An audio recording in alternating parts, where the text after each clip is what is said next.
बारा ते 35 भाग 3 भारतानं मूलभूत अधिकार कोणापासून घेतले? अमेरिकापासून. भारतानं मूलभूत अधिकार घेतले अमेरिकापासून. याला भारताचा राज्यघटनेचा मॅग्ना कार्टा म्हणतात. मॅग्ना कार्टा करून हे सगळ्यात मोठं इम्पॉर्टंट भाग आहे. बाबासाहेबांच्या तुलनेत हा सगळ्याधिक विवादित भाग आहे. सगळ्यात जास्त चर्चा होऊ शकणारा भाग आहे. भारताचे मूलभूत अधिकार हे सकारात्मक आहे, नकारात्मक सुद्धा आहे. कसे आहेत? सकारात्मक आहे आणि नकारात्मक दोन्ही स्वरूपाचे. तुमचे मूलभूत अधिकार जात असतील तर तुम्ही सरळ सुप्रीम कोर्टात केस दाखल करू शकता. कधी काळी गरज पडली तर सुप्रीम कोर्ट तुम्हाला हायकोर्टामध्ये सुद्धा पाठवू शकते. जे कलम 12 नुसार ज्या काही संस्था आहेत, ज्या आपण पाहिलं संस्था कोणत्या, त्या सगळ्या संस्था जे कोणी कायदा भारतामध्ये करतात त्या सगळ्या संस्थांना हा कलम 12 ते 35 लागू होतो. कोणी सुटू शकत नाही. हा फक्त सरकारी अनुदान भेटणाऱ्या संस्था नाही तर खासगी संस्थांना सुद्धा कधी कधी लागू होतो. म्हणजे आपल्या क्लासवर सुद्धा लागू होतो. आपली कटलरी आहे दुर्गेश भाऊची, त्यांना सुद्धा लागू होतो. कधी काळी त्यांना सुद्धा लागू होतो. 12 म्हणजे एवढी मोठी व्याख्या ह्या 12 मध्ये आहे. बरोबर. आणि घेतलं कुठून? अमेरिकापासून घेतलं. आणि या संबंधीचा कायदा कलम 13 नुसार रद्द कोण करू शकते? संसद. सर्वोच्च न्यायालय. आता रद्द करू शकते मान्य आहे.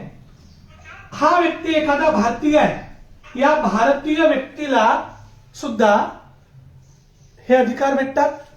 हा एखादा विदेशी व्यक्ती भारतामध्ये आला याला सुद्धा हे फंडामेंटल राईट्स भेटतात. पण सगळे नाही भेटत. फक्त भारतीय व्यक्तीला ज्यामध्ये आहे त्यामध्ये आपण म्हणतो कलम 15, कलम 16, कलम 19, कलम 29, कलम 20 नाहीये. 20 सगळ्यांना भेटते. कलम 15, कलम 16, कलम 19, कलम 29, कलम 30 हे फक्त भारतीय व्यक्तींनाच उपभोगायला भेटू शकते, विदेशीला नाही. आणि बाकीचे ज्या कलमा आहेत उरलेल्या ह्या विदेशी व्यक्ती सुद्धा भारतामध्ये आल्यावर एन्जॉय करू शकतात. त्यांना ते प्राप्त होतात भारतामध्ये आले तर. ह्या भेटत नाही. समजून घ्या, इंदिरा गांधीने आणीबाणी लावली होती तशी आणीबाणी जर लावली, सध्याच्या मोदी गव्हर्नमेंट समजून घ्या आणीबाणी लावली तर आणीबाणीमध्ये तुमचे मूलभूत अधिकारावर गदा येऊ शकते. गदा येणं म्हणजे त्याच्यावर बंधनं येऊ शकतात पण नष्ट होऊ शकत नाही. त्या विशिष्ट कालावधीसाठी कमी होऊ शकतात. परंतु कितीही झालं तरी कलम 20 आणि कलम 21 हे तुम्हाला कधीही रद्द होऊ शकत नाही. याच्यावर बंधनं येऊ शकत नाही. कलम 20, 21 काय ते पुढे आपण घेणारच आहोत. कलम 20 आणि 21 रद्द होऊ शकत नाही. कलम ह्या बाकीच्या ज्या आहेत त्यांच्यावर बंधनं सरकार आणू शकते पण 20, 21 वर नाही आणू शकत. एखादा परकीय देशाचा आहे त्याला पण भेटतात, परंतु शत्रू राष्ट्राचा आहे तर त्याला मूलभूत अधिकार प्राप्त होत नाही. मूलभूत अधिकार हे शत्रू राष्ट्राच्या व्यक्तीला भेटत नाही. भारतीय व्यक्ती किंवा मित्र देश आहे त्या व्यक्तीच्या नागरिकाला भेटू शकतो. एखादा अमेरिकन व्यक्ती आहे, रशियन व्यक्ती आहे भारतामध्ये आला तर त्याला भारताचे फंडामेंटल राईट्स हे उपभोगायला भेटतात. पण 15, 16, 19, 29 व 30 हे भेटू शकत नाही. बाकीचे भेटतात. हे सकारात्मक आणि नकारात्मक आहे. आणि हे आता आपण पाहिलं की तुम्ही म्हणसाल की गुरुजी तुम्ही काल असतं बोलले की बदलता येत नाही, भारतीय चौकट बदलता येत नाही. तर भारताची चौकट बदलता येत नाही. त्या चौकटच्या अधीन राहून कलम 368 नुसार यामध्ये बदल करता येतो. कलम 368 म्हणजे घटना दुरुस्ती. म्हणजे जेव्हा राज्यघटना तयार केली तेव्हाच हे कलम टाकलेलं आहे 368. त्यानुसार गरजेनुसार चिरकाल अनंत काळ टिकणारी राज्यघटना आहे भारताची. मग ते राज्यघटनामध्ये गरजेनुसार ते बदल करावेच लागतील. मग त्या बदलसाठी 368 टाकलेलं आहे. मग मी काल तुम्हाला बोलताना बोललो की आमचे 552 आणि 250 हे आमचेच आहे, पण 20 घटक राज्यातही आमचे सरकार आहे घटना दुरुस्तीला मान्य करणारी. पण आम्ही तर आता कोणते कायदा करतो, मग आम्ही फंडामेंटल राईट्स बदलून टाकतो. असं होऊ शकेल का? यानुसार त्यामध्ये बदल करता येईल, पण घटना दुरुस्ती करता येईल, पण मूळ चौकट बदलता येणार नाही. तुम्हाला मूळ नाही बदलता येत राज्यघटनेचं. मूळ जो पाठ आहे ना तो बदल करता येतो, त्यामध्ये बदल करता येतो. आणीबाणी लागली तर तुम्ही याच्यावर काही विशिष्ट काळासाठी बंधनं ठेवू शकता. कलम 352, 356, 360, 52, 56, 360 या 3 प्रकारे जी आणीबाणी लागते त्यानुसार तुम्ही त्याला रिस्ट्रिक्शन लावू शकता. आपण रद्द करू शकत नाही. आणि याचा कायदा कोणी केला तर तो कोण रद्द करेल? Supreme court. एखादा सामान्य व्यक्ती आहे, बस स्टँडवर बसलेला एखादा भिकारी आहे, त्याला भारतीय नागरिक आहे, तो त्यालाही तेवढेच अधिकार आहे जेवढे भारतीय राष्ट्रपतीला आहे. एक नागरिक म्हणून, ते पद म्हणून नाही, एक नागरिक म्हणून तो व्यक्ती सुद्धा कोर्टामधून केस दाखल करू शकतो की ह्या सरकारनं जे केस दाखल, या सरकारने जो कायदा बनवला 368 बदल केला यामुळे माझे अधिकार जळून राहिले, तर त्या भिकाऱ्याची केस सुद्धा ऍस्केप्ट होऊ शकते. एवढी पॉवर आहे कलम 13 मध्ये. पण जर ती काय असेल तर घटनेच्या विरुद्ध असेल तर, म्हणजे ज्यामुळे मूळ चौकटीला धक्का लागत असेल तर, म्हणजे एवढी पॉवर दिलेली आहे इंडियन कॉन्स्टिट्यूशन मध्ये, गरीबापासून तर श्रीमंतापर्यंत. तो भिकारी जरी असला तरी पण तो त्यामध्ये केस दाखल करू शकतो. आणि पुढे जेव्हा आपण पाहू त्यात अशा पण प्रावधान आहेत की मला केस दाखल करायची आहे, मी गरीब आहे, माझ्याशी पैसा नाही आहे, तर सरकार फ्री मध्ये तुम्हाला वकील सुद्धा उपलब्ध करून देतो. तुम्हाला सुविधा देतो. एवढ्या सुविधा आहेत इंडियन कॉन्स्टिट्यूशन मध्ये. तुमच्यापाशी पैसा नाही ना केस दाखल करायला, सरकारचा वकील तुम्हाला भेटतो त्यासाठी. ठीक आहे. कलम यामध्ये आपण 12 आणि 13 पाहिलं होतं. आज आपण स्पर्श करूया कलम 14. कलम 14 ते 18. कलम 14 ते 18 म्हणजे कोणता अधिकार? समानतेचा अधिकार, समानता. कायद्यापुढे सगळे समान आहे. भारतीय संविधान कलम 14 असं म्हणते. भारतीय संविधान कलम 14 असं म्हणते की कायद्यापुढे सगळे समान आहेत. हिंदू आहे, मुस्लिम आहे, शीख आहे, महिला आहे, पुरुष आहे, यानुसार भारतीय आहे, विदेशी आहे, त्या संबंधी आहे प्रावधान. यामध्ये भेदभाव करू शकत नाही. म्हणजे याने खून केला तर तोच गुन्हा, त्याने खून केला तरी तोच गुन्हा, याने कोणता एखादा फौजदारी गुन्हा केला, दिवाणी गुन्हा केला तरी तोच गुन्हा. कायद्यापुढे कोर्टासमोर जेव्हा हे कोर्ट आहे, हे कोर्टासमोर बसलेले आहेत, ते अलग अलग आहेत, हे सगळ्यांनी एक प्रकारचा गुन्हा केलेला आहे, तर कोर्टापुढे सगळे कसे आहेत? समान आहे. भारतीय कायद्यापुढे कलम 14 म्हणते सगळे समान आहेत. कोणत्याही प्रकारचा भेदभाव कलम 14 मध्ये 14 नुसार करता येणार नाही. सगळे समान आहेत. आहे का खरंच? भारताची राज्यघटना प्युअर अपवादावर डिपेंड आहे. प्रत्येक गोष्टीत कुठे ना कुठे तुम्हाला आणि परंतु सापडेलच. अपवाद भारताचा राष्ट्रपती आणि राज्यपाल याने जर त्याच्या पदावर असताना, शब्द ऐका, राज्यघटना हे कंबाईनच्या पेपरात लय सोपी वाटते, तेवढाच गेम करते, लय सोपी करतात पट्टे, शब्दशः घुमवतात ते. राज्यघटना हे शब्दावर घुमणारी आहे, इतिहास भूगोल शब्दावर नाही घुमत. हे पदावर असताना त्यांनी केलेल्या फक्त कोणत्या कृत्यासाठी? दिवाणी की फौजदारी? फौजदारी. पदावर असताना त्यांनी केलेल्या फौजदारी गुन्ह्यासाठी त्यांच्यावर गुन्हा दाखल करता येत नाही, त्यांना कोर्टात बोलावता येत नाही, त्यांना अटक करता येत नाही, त्यांना कोणत्या प्रकारची शिक्षा करता येत नाही. त्यांना पहिले पदावरून काढा, राष्ट्रपतीवर महाभियोग लावा, पदावरून दूर करा, मग तुम्ही त्यांच्यावर कारवाई करू शकता, अन्यथा नाही. ह्या 2 व्यक्तींना. तसंच जे भारताचे मित्र देश आहेत त्या मित्र देशांचे राजदूत, राष्ट्रपती, पंतप्रधान, तिथचे मंत्री, उच्च पदस्थ व्यक्ती यांना सुद्धा सरकार या कलम 14 मधून सूट देऊ शकते. बाकी सगळे कायद्यापुढे समान आहे. आता बोला काही आहे काय? हा, हे आम्हाला वाटलं येऊन तुमच्या आरक्षणावर घेऊन जा. येऊन कलम 14 म्हणते कायद्यापुढे समान आहे. मग थोडासा स्पर्श होतो कलम 15ला. आपण थोडं जातो कलम 15 मध्ये. बघा, तुम्ही जो प्रश्न विचारला तो 14 आणि 15 ऍक्च्युअली समानतेचा अधिकार हा 14 ते 18 मध्ये आहे. म्हणून थोडा आपण त्याला 14 आणि 15 स्पर्श करू शकतो. आणि जे मूलभूत कर्तव्य आहे आणि तत्वे आहेत कलम 39, कलम 39B, त्याच्या अंतर्गत जर का सरकारनं एखादा कायदा केला आणि तो कायदा जर महिला आणि बालकांसाठी असेल तर तो असा कायदा करू शकतात. तसं उदाहरणार्थ निर्भया केस माहिती आहे तुम्हाला, माहिती आहे तुम्हाला दिल्लीची. तो पोरगा 18च्या खालचा होता, 18+ नव्हता, 16+, 15+ होता. तर अशा वेळेस तो कलम 15 नुसार किंवा जे इंडियन पिनल आहे त्यानुसार तो वाचला. बालकांसाठी आणि महिलांसाठी अशा प्रकारचा कायदा करू शकतात. उदाहरणार्थ महिलांना जे ते हे आता याचे कायदे नाही आहेत, त्याचा उल्लेख इंडियन कॉन्स्टिट्यूशन मध्ये नाही आहे. तो जो प्रश्न विचारला त्याचा उल्लेख पोलीस कायदा, IPC पोलीस कायद्यामध्ये की बा महिलेला अटक करायची आहे तर महिला पोलीस पाहिजे, एकटं तिला जेलाच्या अंदर रात्रीच्या वेळेस ठेवता येणार नाही, मुलगी आहे 18 खाली आहे तर तिला पोलीसच्या गणवेशामध्ये तिच्याकडून इन्व्हेस्टिगेशन माहिती घेता येणार नाही. याचा उल्लेख राज्यघटनेत नाही.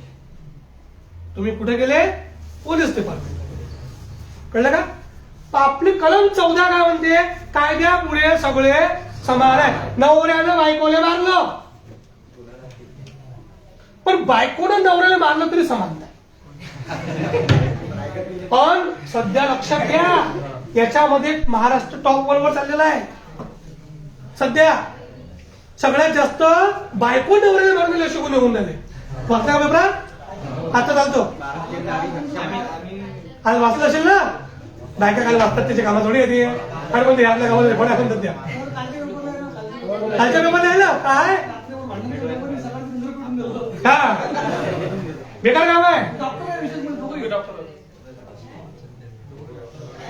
काय म्हणतात ते पाहिजे किती सांगून ऐकता बापा. लस गैरा बातमी आहे, आपल्या कामाची आहे.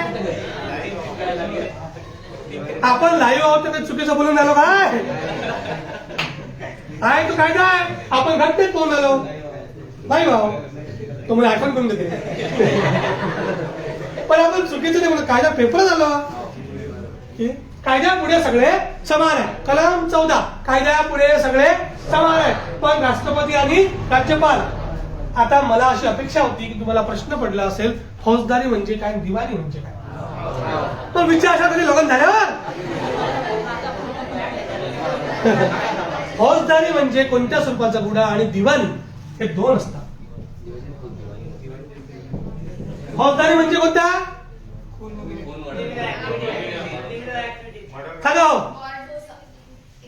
सांगा कोणता? मला माहिती नाही म्हणतो टाकलं मी डायरेक्ट म्हणून बोलले का? हा,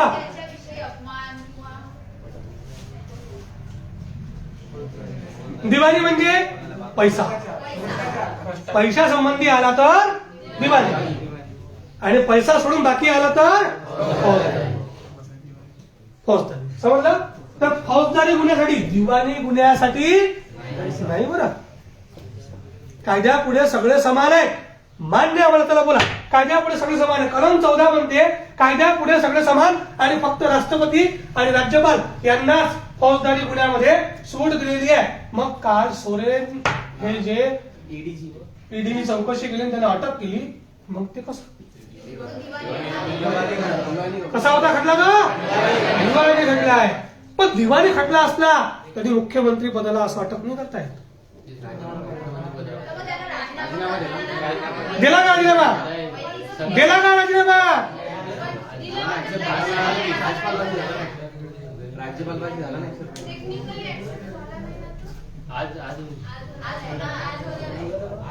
राजीनामा दिल्याशिवाय अटक करता येते का? राज्यपालाच्या परवानगीशिवाय अटक होईल काय? अच्छा, म्हणून त्यांच्या गेस्ट हाऊसवर आहे. बढिया, ठीक आहे. कलम 14 मध्ये कोणाची मोहीम आहे?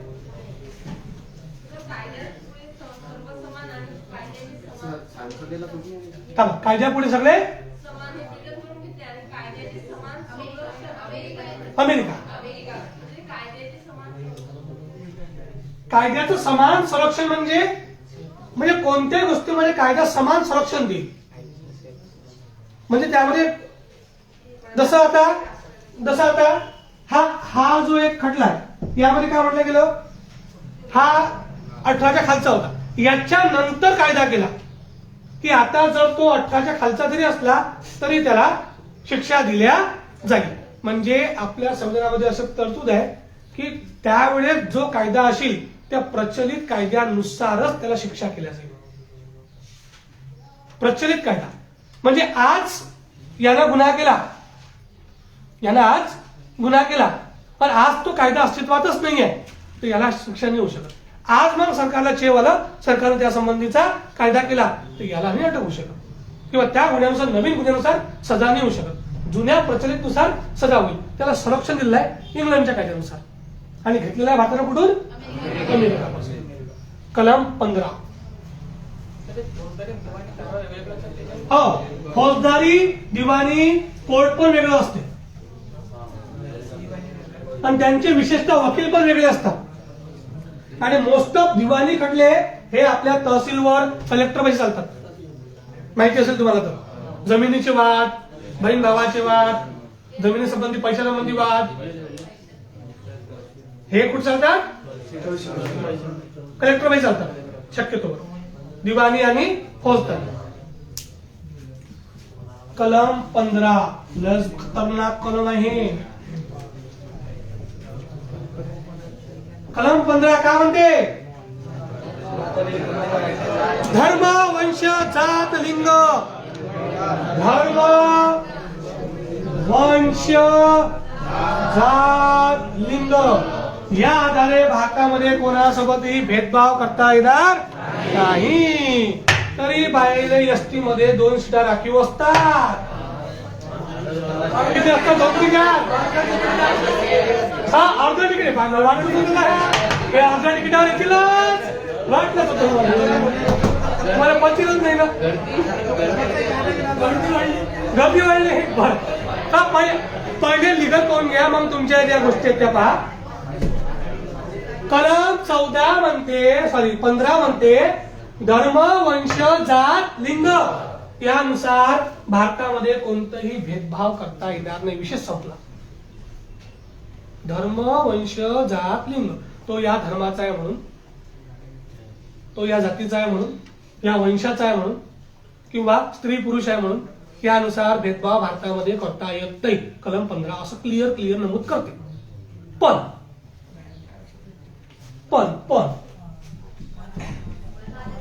बालक प्लस महिलांसाठी जर सरकारने एखादा कायदा केला तर तो कायदा रद्द ठरू शकत नाही. आता भेटलं का तुला उत्तर? कुठे गेला तो? भेटलं का तुला उत्तर? धर्म, वंश, जात, लिंग यानुसार भेदभाव करता येत नाही. परंतु सरकारने जर सरकारची जी मूलभूत तत्वे आहेत, सरकारची कर्तव्य आपली सरकारी तत्वे जी आहे त्या कलम 39B यानुसार जर सरकारने महिला बालकांसाठी कोणता कायदा केला तर त्या कायद्यानुसार तो रद्द बदलणार नाही. तो या धर्म, वंश, जात, लिंग यामध्ये बसणार नाही. महिलांसाठी आणि बालकांसाठी याच कलम मध्ये 5 आर्टिकल आहेत. 15(1), 15(2), 15(3), 15(4), 15(5). 5 मध्ये असेल काय? कलम 15(1), 2, 3, 4, 5 आहे. कलम 15(1) कोणत्याही धर्म, वंश, जात, लिंग यानुसार कोणालाही भेदभाव करता येणार नाही. कलम 15(2) ज्याला सरकारचं अनुदान भेटते, आंशिक किंवा कोणत्या स्वरूपाचं? त्या ठिकाणी सार्वजनिक ठिकाणी म्हणजे ते झालं ना, ते झालं ना. मी तेच बोलतोय, सार्वजनिक अनुदान भेटते किंवा सरकारच्या अधिपत्याखाली आहे असं विहीर, तलाव, नदी, हॉटेल, दुकान या ठिकाणी प्रवेश नाकारता येणार नाही. हा पिक्चर टॉकीज आला. हे कोणत्या ठिकाणी प्रवेश नाकारता येणार नाही? धर्म, वंश, जात, लिंग या आधारे, परंतु या ठिकाणी प्रवेश नाकारता येणार नाही. तुम्ही कोणत्या हटलीत गेले आणि त्यांना म्हटलं की तू मुसलमान आहेस, तू हिंदू आहेस, माझ्या हटलीत येऊ नको जायले, असा प्रवेश नाकारू शकत नाही. खासगीला सुद्धा लागू होतो. मी कोचिंग लागलोय, तू या धर्माचा आहे म्हणून माझ्या क्लासला येऊ नको, असं मी नाकारू शकत नाही. याचा अर्थ हा नाही तुम्ही कोणाच्या घरात घुसता, मला बनवला अधिकार दिला, हा मला मास्तरने शिकवला, कुठे घुसे. मग मास्तरने म्हटलं होतं खासगी लोकांनी मग पाहिजे सार्वजनिक, परंतु काही मी पहिल्याच ओळी शिकवताना बोललो की काही काही कलम हे खासगींना पण लागू होतात. आपण एक प्रकारचं कसं आहोत, सार्वजनिक आहोत. आपलं हे जे मंदिर आहे हे सार्वजनिक आहे, पण बाजूचं जे मंदिर आहे ना ते खासगी आहे. त्याचं वैयक्तिक स्वतःनं बांधलेलं मंदिर आहे, त्याच्या मंदिरात तुम्ही नाही घुसू शकत. घराचे मंदिर मात्र शिकवलं घुसारे बरा आमचा आपण नाही आहोत मात्र शिकवलं म्हणून. बालक महिला यांच्यासाठी सरकारनं कायदा केला रद्द होऊ शकत नाही. सरकारी पानवटे आहेत, मंदिर आहेत, कोणत्या ठिकाण आहे या ठिकाणी तुम्हाला सरकार प्रवेश नाकारू शकत नाही किंवा कोणी तो व्यक्ती तुम्हाला प्रवेश नाकारू शकत नाही. आहे का खरं तसं? डायरेक्ट सुप्रीम कोर्टात जाते. आपलं त्या पिंट्याला वाटलं की त्या बालीला वाटलं की बाली डायरेक्ट सुप्रीम कोर्टात आणि हाट म्हणते मला या दुकानात घुसून दिलं. मग आपल्या पिंट्याला इच्छा झाली की मी ब्युटी पार्लरला जातो, मग मग बसते ना. मग मास्तर शिकवलं की कलम 15 ब्युटी पार्लर सार्वजनिक आहे. मग त्या पैसा तुम्ही वेडिंग करायले आहे का नाही का?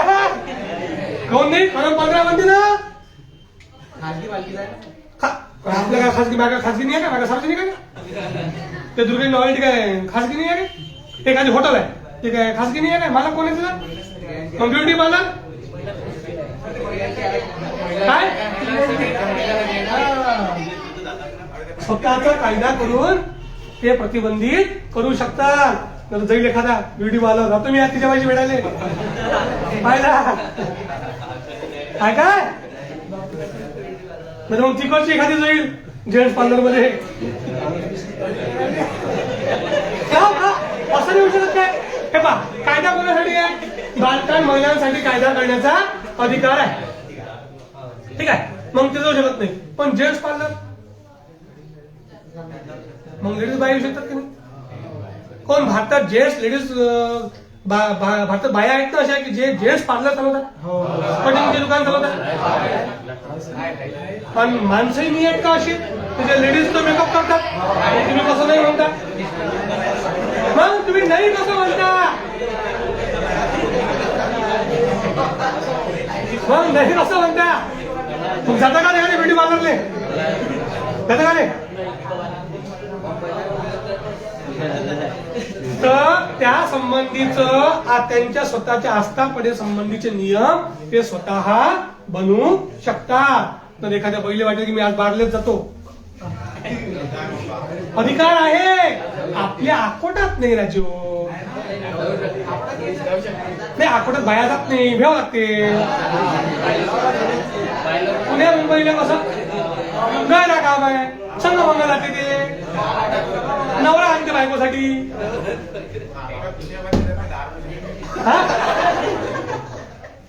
आकोटा मी कधी पाहिलं होती, तू पाहिलं की मला माहित नाही. आता कसं आहे, तू जात असेल बाहेरमध्ये तुला दिसत असेल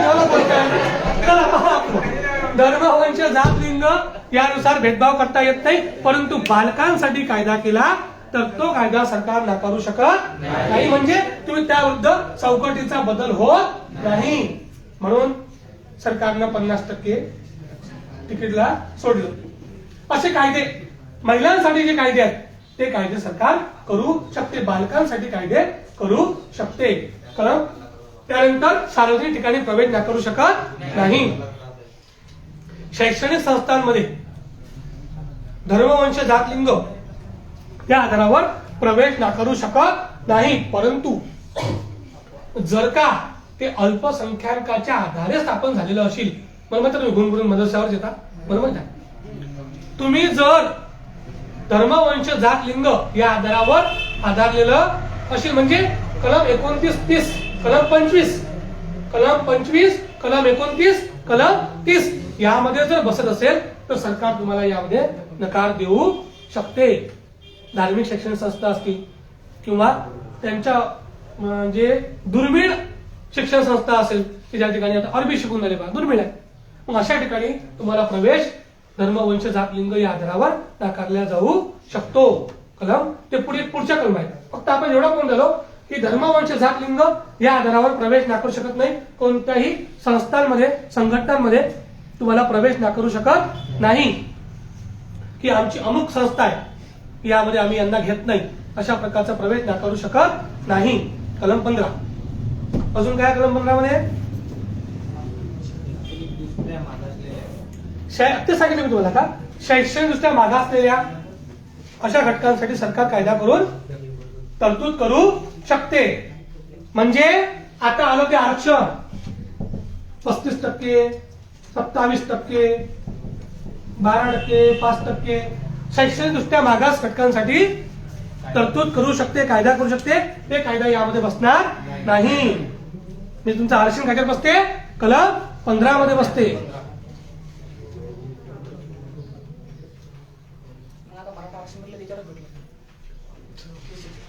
मराठा आरक्षण तर त्यांनी डायरेक्ट ओबीसी मध्ये मागणी, त्यांनी आरक्षण मागितलंच नाही. त्यांनी म्हटलं की आमची जमात जात याची फक्त मराठा काशी म्हणता का ओबीसी म्हणता तो ते मॅटरच वेगळा आहे, त्याला खतरनाक मॅटर आहे, ते कोणता होतं. त्यांनी आरक्षण मागेलच नाही. त्यांनी फक्त जसं टाकतात एखादी समाज ओबीसी मध्ये टाकले जाते बा, तसं त्यांनी काय केलंय, ओबीसी मध्ये घ्या, आम्हाला ओबीसी मध्ये घेऊन घ्या बस. ओपन कॅटेगरी किंवा ईडब्ल्यूएस मधून आम्हाला ओपन मधून ओबीसी मध्ये घ्या, हे आहे. कलम 15 सुद्धा आरक्षणला टच करते. कलम 15 सुद्धा आरक्षणला टच करते. कारण कलम 15 का म्हणते धर्मवंश जात लिंग भेदभाव करता येत नाही, पण आरक्षण एक प्रकारचा भेदभाव झाला की नाही, मग ते आली कलम हे झाले. काय म्हणते ते दुर्बल घटकांसाठी कायदा करू शकते. दुर्बल घटकांसाठी सरकार कायदा करू शकते. अजून ते आहे का सांगितलं. हा, एखाद्या हॉटेलमध्ये ड्रेस कोड असतो तर त्या ड्रेस कोडचा संबंध इथं आला का? धर्मवंश जात लिंग इथं आला का? त्या आस्थापनेचा स्वतःचा कायदा आहे. त्या कायद्यानुसार आस्थापना जेव्हा बनवते तेव्हा ते आपलं 1965-56 कायद्यानुसार आपल्या कंपनीला भारत सरकारला ते डॉक्युमेंटेशन देत असते. डॉक्युमेंटेशन म्हणजे त्यांचं MOA memorandum of association, article of association हे सबमिट करत असते. त्याच्यामध्ये त्यांचे नियम टाकते ते आमचे नियम कसे असतील, त्या नियमानुसार ते ड्रेस कोड लावू शकते, प्रवेश करायला लावू शकते. यामध्ये नाही बसत. त्यांनी असं म्हटलं का की महिलांना प्रवेश नाही, मुलांना प्रवेश नाही. हा, 18 वर्षाखालच्या बालकांना प्रवेश नाकारू शकते. कशानुसार? एजच्या नुसार, वयानुसार बंधनं निर्बंध लावू शकते, पण ड्रेस कोड लावता येतो. आणि जर का त्याचा भंग कलम 25 होत असेल तर ड्रेस कोड लावू शकते. कित्येक मंदिरांनी असे बंधन लावले की बा ते हाफ पॅन्ट, बरुडा, शॉर्ट्स जे काही असेल ते घुटण्यावर फाटेल, दिमाग फाटेल, ते असे जे आहेत मानसिक गरीब आहेत ते फक्त कटोरं घ्यायचं बाकी आहे, हाती असे जे छपरी फपरी जे काही आहेत ते, तर त्याला प्रवेश नाकारू शकते. कारण कालचीच ती तामिळनाडूची घटना आहे की त्याच्यामध्ये त्या केसमध्ये झालं की काही लोक तिथं एंटर झाले मंदिरासाठी, तर त्यांना प्रवेश नाकारला गेला. त्यांना म्हटलं की बा असं तुम्हाला एंटर करता येणार नाही. तर त्यांनी असं उत्तर दिलं की हे जे मंदिर आहे ते जे कार्तिकेयचं मंदिर आहे, तर त्या मंदिरामध्ये बा हे तर टुरिस्ट प्लेस आहे, हे पिकनिक स्पॉट आहे म्हणजे, आणि पिकनिक स्पॉटवर आम्हाला प्रवेश नाकारता येणार नाही. मग तिथं वादंग खूप झाला. पिकनिक स्पॉट आहे या कारणानं, पब्लिक प्लेस आहे, पिकनिक स्पॉट आहे, टुरिस्ट प्लेस आहे. तर मग तो वाद खूप वाढला आणि तो वाद गेला हायकोर्टामध्ये. डायरेक्ट कुठे जाईल तुम्हाला म्हटलं मी, इथं हायकोर्टात येतं, सुप्रीम कोर्टात. मग हायकोर्टात गेला तर हायकोर्टात निर्णय दिला की इथं हा टुरिस्ट प्लेस नाही आहे, हा कलम 25 नुसार त्यांना त्यांच्या धर्माचं आचार विचार प्रचार करण्याचा अधिकार आहे. तुम्ही यांना प्रवेश नाकारत असेल तुम्हाला त्या विशिष्ट ड्रेस कोड मध्ये किंवा त्यांनी जे लावलं असेल त्यानुसार. आणि नॉन हिंदूला प्रवेश नाकारला गेला. जे नॉन हिंदू असतील त्यांना त्या मंदिर, तमिळनाडूच्या कोणत्याही मंदिरात प्रवेश नाकारला गेला. पण तुम्ही इतर कोणत्याही धर्माचे असाल तर तुम्हाला प्रवेश आहे, परंतु तुम्हाला त्यांचे नियम पाळावे लागतील. त्या नियमानुसार तुम्हाला दर्शन घेऊन किंवा प्रवेश घेऊन तुम्हाला जावं लागेल. तुम्ही टुरिस्ट म्हणून त्या दिवसात तिथे येऊ शकत नाही. अशा प्रकारचं बंधन तुमच्यावर लावता येऊ शकते. कालची घटना जी आहे मंदिराची, तमिळनाडूची हा कलम 15 नुसार त्यांनी ते कोणत्या नुसार भांडण करायला गेले. कलम 15 धर्मवंशी जात लिंग तुम्ही आम्हाला मंदिरात प्रवेश नाकारू शकत नाही. शबरीमाला केस इथं जिंकले. शबरीमाला केस माहिती ना मला, शबरीमाला केरळाची 14 वर्षापेक्षा वरच्या बायाला त्या मंदिरामध्ये प्रवेश नव्हता महिलांना. कोण गेली होती? तृप्ती देसाई. शनी मंदिराच्या कुंभलट्यावर जाणारी आता पाहिलं कधी काहीच माहित नाही राजा तुम्हाला. निरा गुळाचे गणपती आहे तुम्ही, दरवाजा बंद करा, निरा जिकडं पडेल तिकडे मारा तुम्हाला. मग शबरीमाला माहित नाही राजो, शनी मंदिराच्या घटना माहित नाही तुम्हाला, माहिती ना. तर ते जे होतं ते कलम 14 मध्ये बसत होतं. अशा प्रकारचं तुम्ही बंधन लावू शकत नाही, कारण तिथं स्त्री पुरुष आलं होतं. पण हे जे हायकोर्टाने निर्णय दिला त्यामध्ये स्त्री पुरुष नाही आहे. इथं कलम 25चा भंग होऊन झाला, यानुसार ते लावलेलं आहे. तर आपण 25 नाही जाऊ, तिथंच थांबू, कोण आपला टाइम होऊन झाला. धर्म वंश जात लिंग यानुसार प्रवेश नाकारता येत नाही, परंतु बालकांसाठी आणि महिलांसाठी कायदा केला तर तो कायदा रद्द होऊ शकत नाही. त्याचप्रमाणे दुर्बल घटकांसाठी सरकारने एखादा कायदा केला तर तो मान्यता होऊ शकतो. कलम 15. ठीक आहे, काही हरकत. आता टायमिंग वगैरे सगळं पाहून घ्यायला लागेल, थंडी कमी होऊन राहिली. कारण मी एकदा फ्लो मध्ये आलो की मला ती बॅच पाहिजे कशी फ्लो मध्ये. इंग्लिशचा टाइम झाला, इंग्लिशही घ्या लागते. पण बाकीचे लय दिवसावरचे बसेल आहेत, कुणकुण करून राहिले, आज घडेले पाहिजे भेटून नाही राहिली. चला पहिले नवीन वाल्याचा मागून